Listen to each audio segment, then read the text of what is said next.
If you love the idea of living on the water, but maybe think that a boat isn't for you, then this next house is definitely one that you're going to want to check out. It's got all the luxuries of being at home, but all of the advantages of life on the water.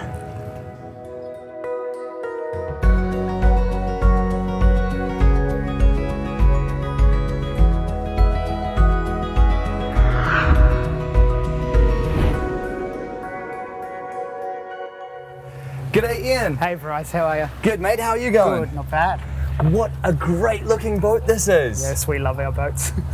And I think one of the things that immediately just jumps out to me about this is that it's a boat, but it doesn't really look like a boat, does it? No, and that was actually the start of this. We lived on the Hawkesbury for about 10 years, and it was a boat access property. And the final straw for me was I saw a houseboat go past our place and it had a big barley hut on it.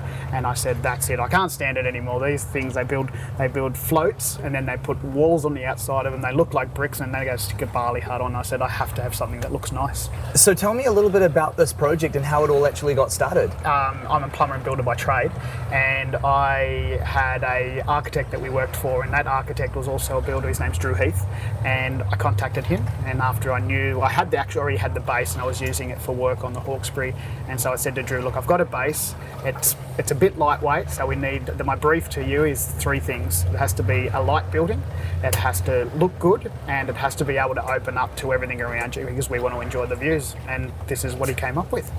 Being here on the water like this, it's magic, isn't it? Oh yeah, absolutely. And Drew, being so good at what he does, he's been doing research. He thinks about things a lot, and he'd been doing some research and found that the Japanese brothels in the 18th century were actually built houseboats with walls that divided across with a curtain on the front, and the houseboats would drift into the side of the river. Men would choose which prostitute they wanted, close the curtains, and took off down the river further and dropped them down the river. And so that was the first concept. So we've got three individual walls that inset the spaces in this boat, and then the second part of the concept was that the doors, when you see them, are built so that it looks like a Japanese lantern. It's got that translucent component to it, and Drew's bigger vision is to have a number of these boats built sitting on a lake or somewhere in a harbour, lit up at night time, and you see these floating lanterns, everything. That's the big great thing that he's looking for. That would look spectacular, and this is definitely the first home that I've ever been in that's inspired by a brothel. I can't say I've been inspired by brothels, but in this particular one, yes, for sure. Now, it's impossible to talk about this house without also talking about this incredible location that we're in. How did it actually come to be here? So we built it out the front of our house. We put it out to, this was our prototype. We wanted to prove the design and prove that we could do it. And someone bought it. She used it as her art studio as a starting point. And then she had it for about 10 years and sold it to someone else. And then Shane here actually saw it on the internet, rang me, asked me a lot of questions around the build and how it was and the pontoons because he wanted to transport it. I said, where do you take it to? He says, I'm taking it to Noosa. Now it just happened to be that we moved up here about 5 years ago, so I've been reunited with my baby again, so it's fantastic. Well, can we have a look around the house and see how you've laid everything out? Yeah, absolutely.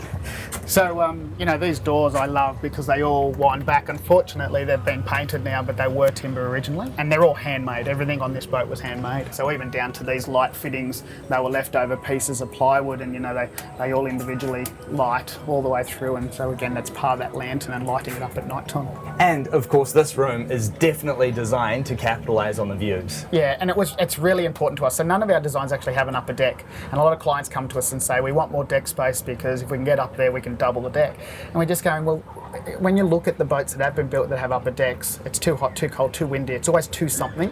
And with this particular design, you actually just pull all the doors open. You've got your deck because now you've actually got complete transfer to the water, and you've got the breezes running through, and it's a really important part of our design. So how do the systems in this boat all work? Because I can see it's still a fully functional boat. It's got motors, it's got your cockpit and everything there. So how does it work in terms of power, water, all that sort of stuff? On this particular boat, there's 1,000 litres of freshwater storage, and we then have a sullage tank to be able to use that. So once you do shower or kitchen usage, it comes through.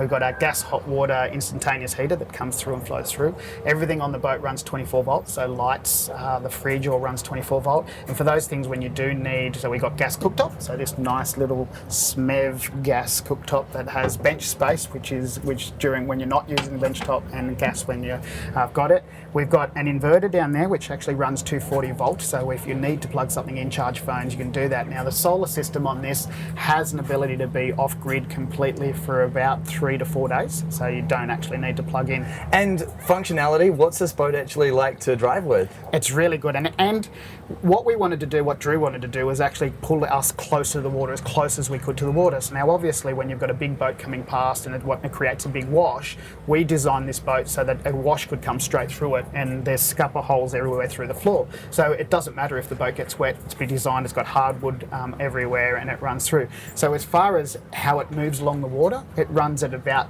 10, 12 knots if you really want to go that fast. It's nice to be comfortable at 6 or 8 knots just cruising along. I mean, you're on a houseboat, you're not in a speedboat, so it's nice to take in the views and have a wine and some prawns as you're going too.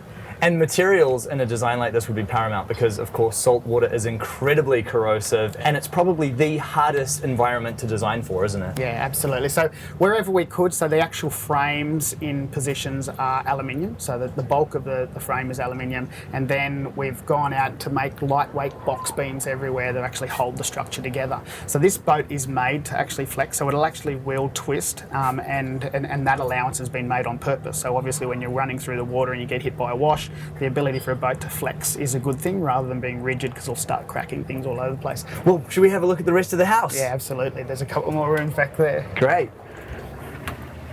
This, of course, is my favourite room. Being a former plumber, is the bathroom. This is definitely not your standard marine head, is it? No, it's not. I mean, normally you're sitting on the toilet and having a shower and brushing your teeth at the same time, but we want to make sure that this is full functionality like a normal house. I mean, this is a houseboat, so we wanted to make that feel. You know, you've got a full size shower, so that's a 1500 by 900 shower, which is unusual in a boat. We have a standard looking toilet, even though it pumps, macerates and puts it into the holding tank so you can pump out later. In here is where our gas instantaneous hot water is, and that just kicks on whenever you need it. The Vanity, handmade again. We've got dowels in there, and this is Drew's really good particular eye to detail. You know, he comes up with designs, and he never draws things on paper. He draws things on walls, and then we've just got to copy what he likes, and so that's he's smart, you know. I love it. What a great way of doing it. So what's next door? Next door is a bedroom, and it's used to be a double room, and it's now triple bunk for the new owners. So yeah, let's have a look at that. Let's have a look. So this is the second bedroom. Previously it was a double bed across here with a cupboard in the corner here. The new owner, obviously with kids, has taken that out, put a triple bunk in. But yeah, this is quite a beautiful, nice warm room, especially in winter. It heats up really quickly. And very efficient use of space by tripling up the bunks there. Yeah, what kid never likes jumping on a bunk? And there's always the argument about who's got the top one. Always, without fail. I always won. And next door is the master bedroom, isn't it? Yeah, yep, wait till you see this one. The master bedroom is beautiful. All right. So this is the master bedroom, and this is the best room in the house. You know, nice high bed. So imagine in the morning waking up, looking out, feeling the breeze on your face and looking out to every view that you can, 270 degrees, it's amazing. Absolutely, and you can just see, this room is all about the views. Oh, absolutely. You took this size room, this is a 3 metre by 3 metre room, and you put that in a house and you close it in with walls, it'd be a tiny room. This, with the ability to open up to the deck space, and you've got lots of glass, so you know it's an amazingly big room, and the use of space as well, because the reason this bed is actually higher is we've got a 1,000 litre tank underneath it. You've still got a full wardrobe and the ability to have lighting systems everywhere for night time and reading, and you know, I spent many times just asleep on this bed every afternoon. Whenever I had half a second, I'd be on the bed just looking out at the water. A boat like this is just such a unique space. What's it actually like living on this? Yeah, look, we actually lived on this boat for periods of time, you know, not huge periods, maybe a week or 2 or 3 at a time, because we had our house right nearby. The beauty about living on a space like this is that your family functions, but really the functionality of being able to be with your kids, have fun with them, swim off the decks and do all of that, actually is a better family experience. And when we first built this, our eldest is 18 now, so we had 2 kids running around, and you always could hear their footsteps. Even if I was in this room, you could hear the footsteps on the other end because it was banging around on the water, so you always knew that your kids were safe. Now, us as a family, we actually are a family of 6. We've downsized our living space in recent years from 400 square metres down to 72 square metres, so we've got 12 square metres in our own home, and the function of our family is incredible compared to that 400 square metres. It was just lifeless. We've now got more arguments, and we've got more smiling, and we've got more happiness and more laughter. It's just amazing. The space is really important. And how does the cost of living on a boat like this compare to, say, a regular home? Look, I mean, obviously the fact that you're using the sustainability component of the sun because you need to, the cost is actually reasonably cheap. It does cost depending on how you want to live. If you want to take a boat and put it on a swing mooring, it's reasonably cheap. You've got a yearly fee of maybe $500 to $1,000. You've got some insurance to pay, so say that you're going to pay $5 to $10 grand a year. Now the issue with that is how long can you stay on a boat, and it depends on the rules and regulations per state of can you be there for longer than 21 days at a time? Does anyone check? You can then take these sort of boats and put them on a marina and pay a weekly berthing fee, and the weekly berthing fees might be $200, $300, but that's got utilities included, it's got water included, and you can pump out for free. So it's actually quite cheap compared to normal living. And then the initial investment to actually construct something like this? This boat we managed to build without my labour and the labour of a few people for about $150,000. Now most people think when I get a phone call that they can build a boat for about $100,000, and that gives us our floats and 2 motors and a deck. We sort of range in the $220,000 to $230,000 as a starting, and depending on the finishes that you want, what shadow your lines you want, whether you want timber or just white clad finishes, we can then range from that. So it's about the $220,000 to $230,000 upwards. And of course, a lot of that cost would be simply because you're having to get everything which is marine ready, which is, as we mentioned before, such a harsh and corrosive environment. Yeah, absolutely. I mean, the floats themselves are built to such a standard, so obviously the last thing you want is a boat falling apart on the water because of the danger to the people in there. Then you have to start including your silage tanks, and then you need, we call them lawn mowers on the back of the boat, which is an outboard motor, and they're not cheap to come apart. I mean, there's probably nearly $40,000 just worth of motors on this boat.